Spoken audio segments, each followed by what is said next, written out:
Most people live and die as a footnote in their own bloodline.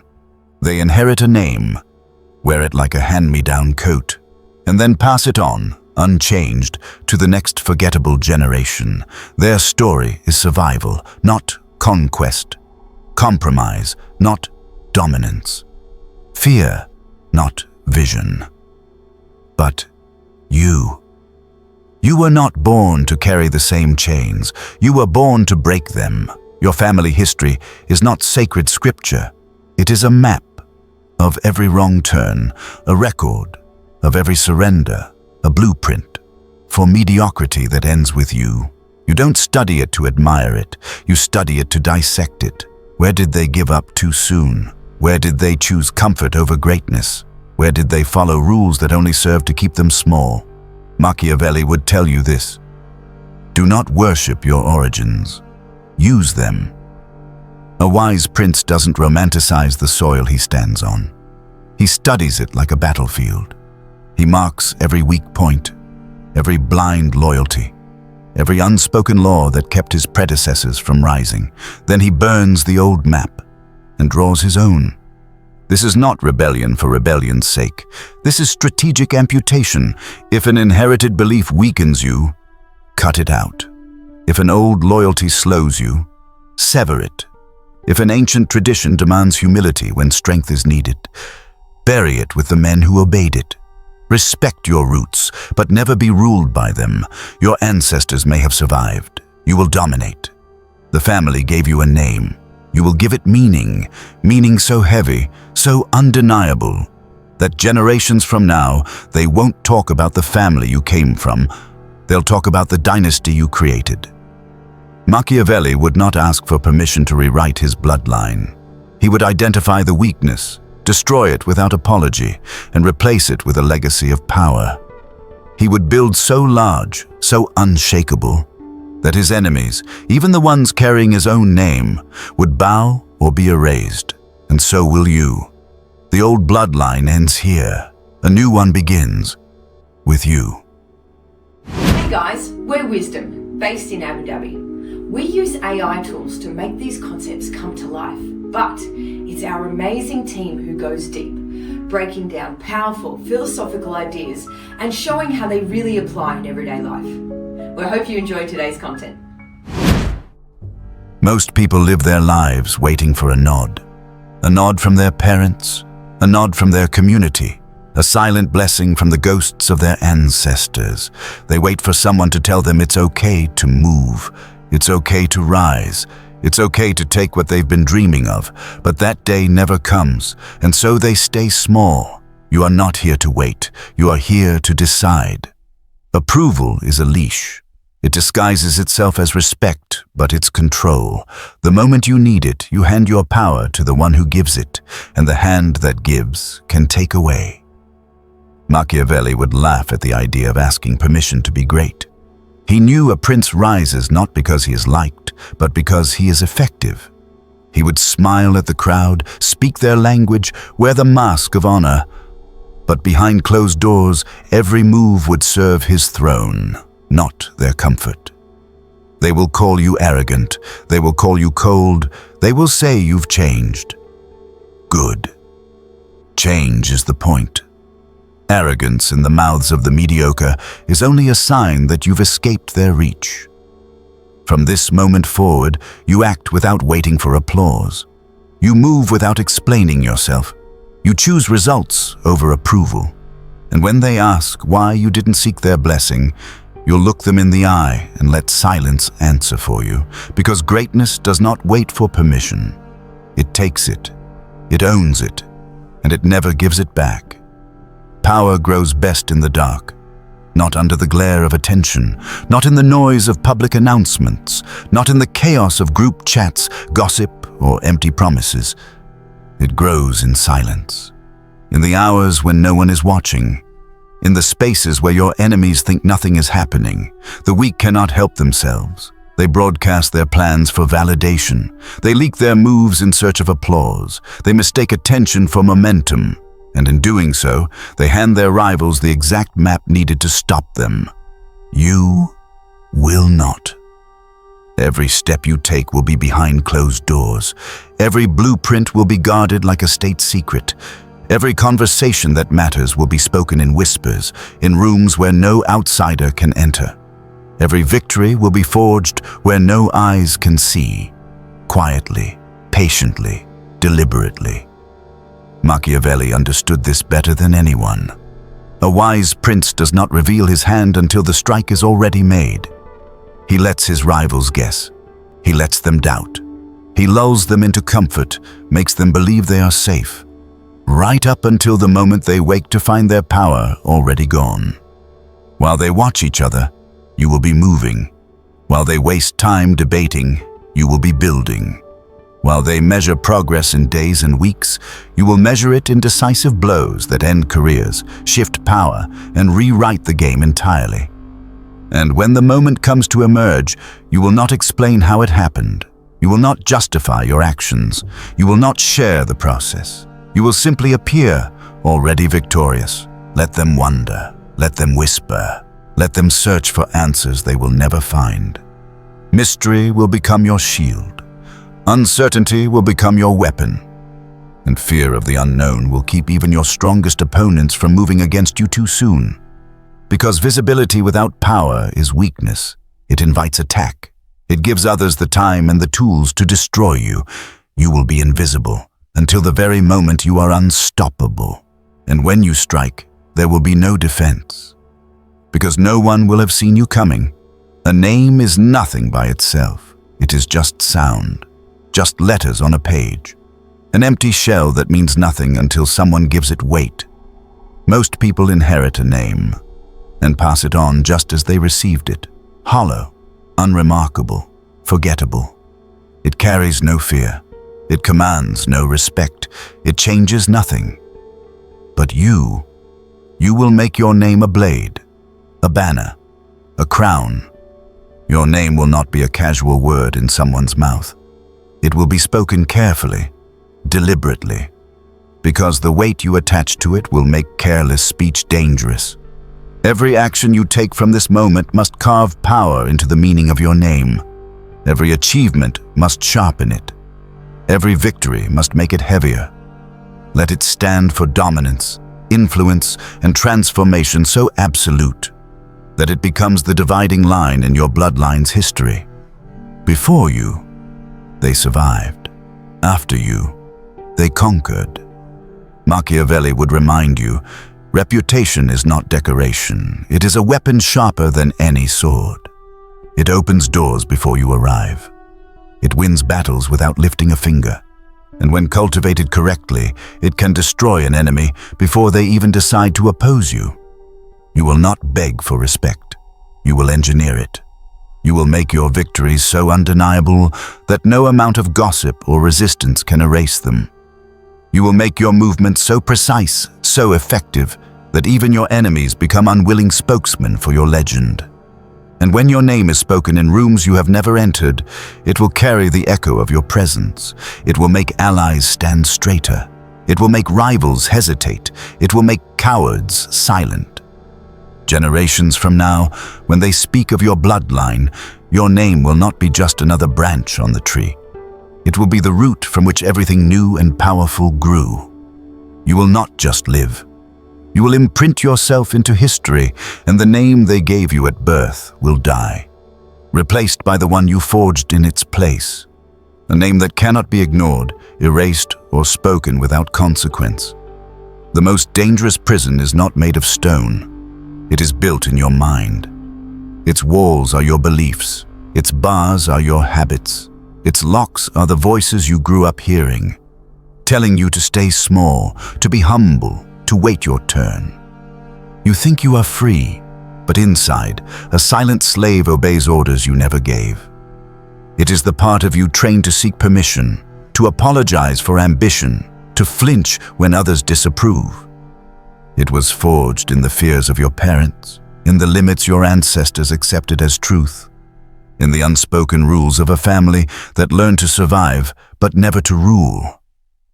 This slave must die, and it will not die politely. You will have to cut it out. You will have to isolate yourself from every voice that feeds it. You will have to disappear long enough to strip away the identity they built for you. Machiavelli would have no patience for this inner servant. He would not negotiate with it. He would not comfort it.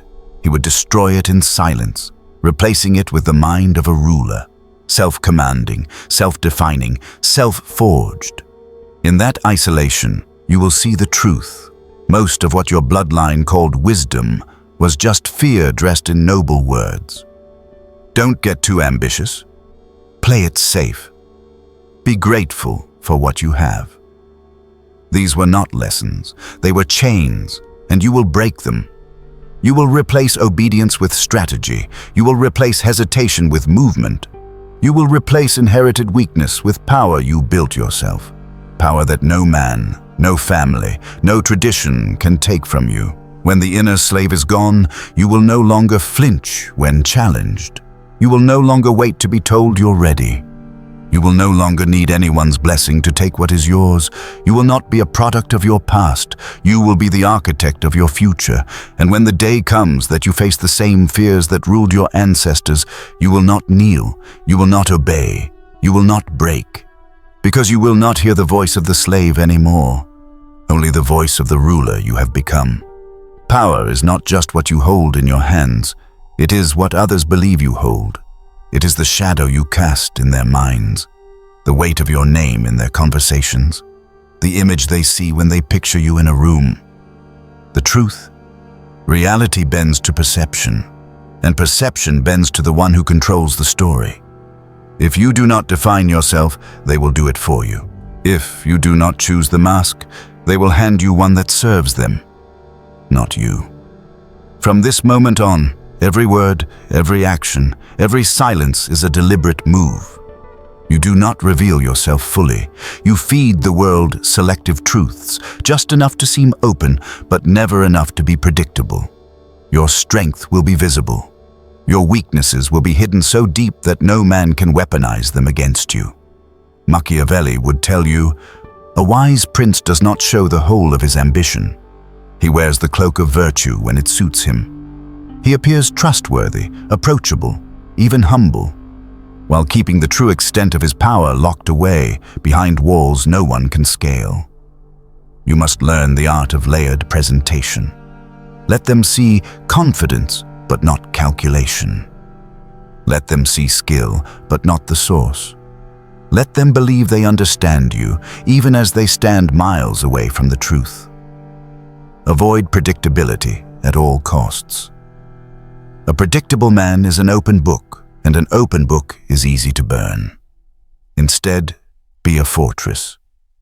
They may see the walls, but they will never map the inside. They may guess what lies within, but they will never be certain, and in that uncertainty, power multiplies. Because people fear what they cannot read. They respect what they cannot easily understand. Your mask will become your weapon. Your reputation will become your shield. And when they finally realize that the man they thought they knew was only the surface, it will already be too late.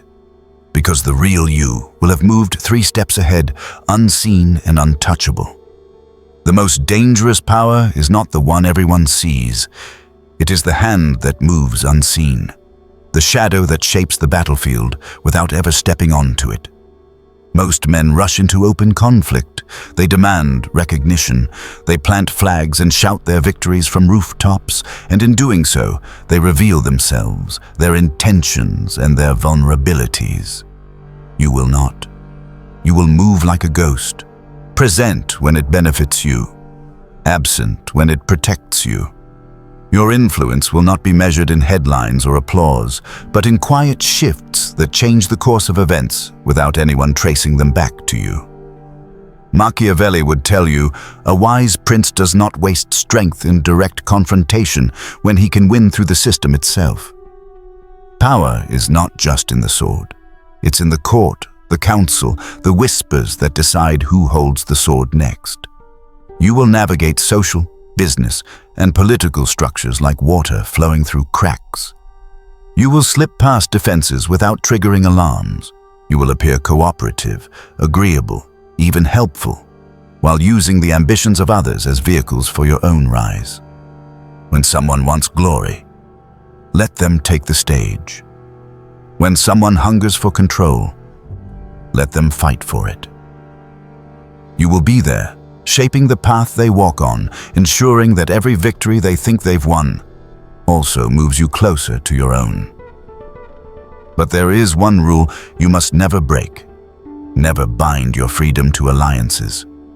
Partnerships are tools, not chains. Use them when they serve your vision. Dissolve them when they threaten your independence.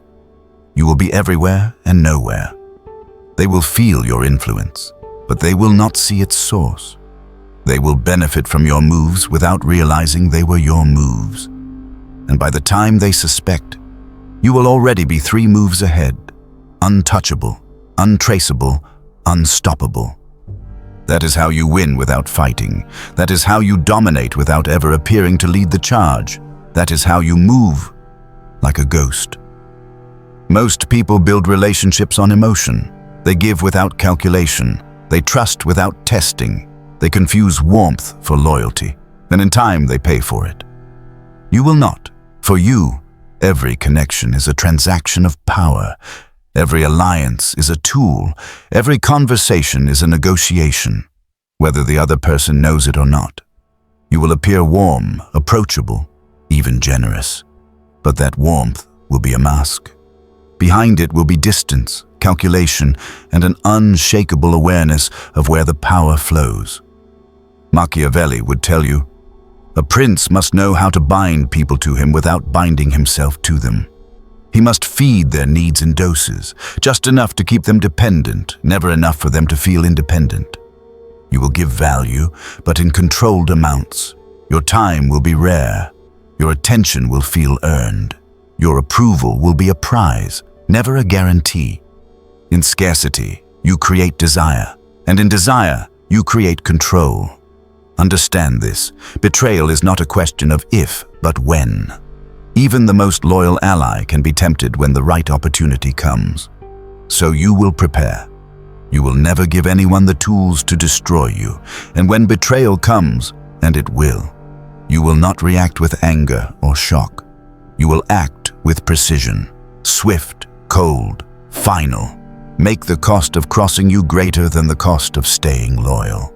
Let every person in your orbit feel the quiet tension that comes from knowing they need you, and that losing you would hurt more than they can afford. They will never be sure if they truly have you, and that uncertainty will keep them close. This is not cruelty. This is control. And in the world of power, control is the only relationship worth keeping. Love is fragile. It bends, it fades. It can be bought, distracted, or replaced. But fear endures. It lingers in the mind long after the moment has passed. It shapes decisions without a word being spoken. It keeps even the boldest hands from moving against you. You are not here to be loved. You are here to be remembered. And if you cannot have both love and fear, Machiavelli would tell you to choose fear. Because love invites comfort. Fear demands discipline. Love fades when you are absent. Fear grows sharper in your absence.